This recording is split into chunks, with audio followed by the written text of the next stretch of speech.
with Mr. Review. We spring into action with breaking reviews. Hello, friends. We're looking at the interaction among branches of government. A government of trees. Well, in our last lesson, maybe I spooked you a bit by suggesting that the Supreme Court has grown incredibly powerful. So I bet we best step back just for a second and talk about what makes our Supreme Court legitimate. Well, one, we know it is an independent judiciary. The Supreme Court of the United States should not be partisan. It should not go with the waves of a political party, nor should the persuasion of justices determine outcomes. It's an independent judiciary. More on that later. But we also know the legitimacy of the court. The reason we accept its positions is because of their consistency, their use of precedent. If the court were to decide something this year, in a similar case comes up next year, we use last year's decision to determine next year's outcome. That was confusing. Precedent simply means if the court rules one way, we use that decision again in similar circumstances. Now, the Latins called that stare decisis. Let the decision stand. This assures equal justice.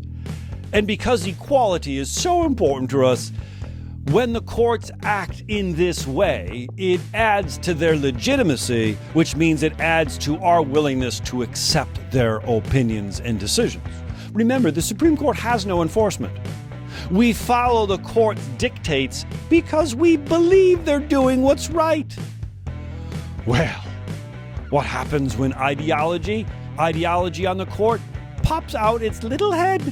What happens if we begin to determine that, wait a minute, those 5 of the 9 Supreme Court justices are all conservative, and they consistently rule in conservative ways, and they also overturn stare decisis, they overturn precedent. Oh, this is becoming a problem for our current court. Increasingly, we have recognized that the Supreme Court has entered into the political thicket, that the Supreme Court seemingly is politically, ideologically predictable. Think of the case Citizens United, where conservative justices allowed more big money into political campaigns, just what the Republicans wanted. Oh, and this has caused some problems, as even a Democratic president at that time, don't do that again, got into a bit of a verbal spat with members of the Supreme Court. Hadn't seen that before. The legitimacy of the United States Supreme Court hinges on its independence from political persuasions and its use of precedent.